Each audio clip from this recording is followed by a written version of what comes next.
A lot of you probably know I've reviewed a lot of leverlesses in the past. New controller hitting the mean streets, the new Victrix Pro KO leverless. You're probably familiar with Victrix's normal pricing. Very expensive, right? The leverlesses that are not PlayStation compatible by default are like, you know, anywhere from 50 to like 150 to 200 bucks or something like that, right? Various different price points that you can shop at. This has PlayStation compatibility, as you can see down here. This leverless, part of the reason why people are pretty interested in this, $250. Cheaper than the Kitsune and pretty impressive at this price point, because most of the time you buy a controller that's like 180, 200 bucks, and then you get an adapter and you do some other stuff like that to make it work on the console. So this working on PS5 natively, pretty big. Boom, leverless. Pretty similar size to like a Kitsune. You can see that there's like an angle here. This is where your wrist is supposed to go. I can flip it around so you guys can see it. Brand new out of the box. They have this top control panel thing. There's a locking mechanism. And then it unlocks. You can plug in your controller, put it back in, and then it automatically locks. That way your cable doesn't have any problems or anything like that. Oh, you can already see that by touching it, I'm leaving some fingerprints. Same kind of thing as the Kitsune. Slightly larger in terms of lab space, but not by much. The buttons are also smaller on this. I'm guessing 24, which typical leverlesses for a while there, 24 was a pretty common size. Pretty standard cable. Plug it in to the top, it locks in. And if you have another cable like this, you can replace it probably pretty easily. Little Victrix bag. I think this is supposed to be a, like you throw the controller in here. A nice dust screener. Side-by-side thickness comparison with the Kitsune. It's got a little bit more going on. It has a 3.5 millimeter jack on there. The real thing that people are excited about this, slide all security switches on the back of the Pro KO inwards. Put your thumbs on the two outmost buttons on the top. So these two. Oh. Okay, that was extremely easy. You probably know that most controllers have this kind of a layout. These rows here are the 8 attack buttons. People want more. Whether you play modern control in Street Fighter or you just want the extra buttons for things like parry, drive, impact, throw, whatever. The big thing about these additional button controllers, where the buttons are matters. Finding a leverless that has the exact layout you want is like a little difficult. So what this company did, and then I think a lot of the upcoming companies for leverlesses are doing the same kind of thing, is design it so that you can just add the buttons where you want. So this is what it looks like. There's a keycap puller right here. These rings are like the temporary slot-ins. So the button I actually want, this one. So I think the protocol is you grab these little tong guys and then you pull this part out. Is it like a magnet? Okay, you pull that out. I believe you grab the switch. There's a cat fur already inside. How did that happen? You plop the switch in like this. Don't break the pins. Yeah, I'm attempting not to. Okay, so this is the outer ring of the button, and then this is the actual cap of the button. I assume that it just... Aha, I heard the noise, guys. Did you guys hear the noise? Do these like screw in? How do these work? Aha. Easy peasy. This slots in over here, right? And if I ever want to take it out, I can like do the same thing in reverse. You just snap the lid back on, and then now you have a controller. Let's say you're playing in a match, and like this button stops working.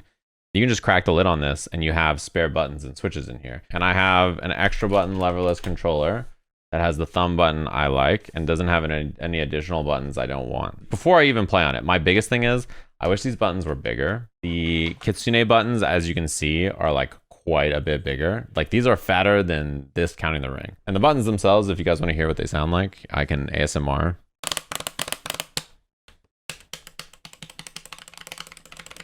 This is a start menu button. This is an R3 and L3. I see like a touchpad, a headphone button, a brightness button, and a light button. And then there's like an actual Sony touchpad up here. I just created the layout that I prefer. And it took me that long. And people really are designing towards leverlesses like this, where the additional buttons are customizable. All right, cool, it's in. Whoa. LEDs. Wait, can I adjust the LEDs here? How does this work?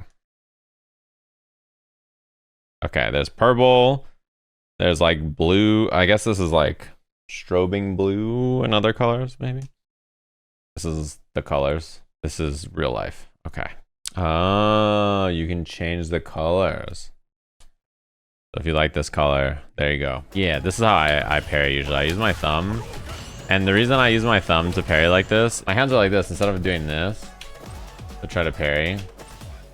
I can just like, I don't have to move. My hand doesn't move. I think thumb pairing is really like natural for your hand.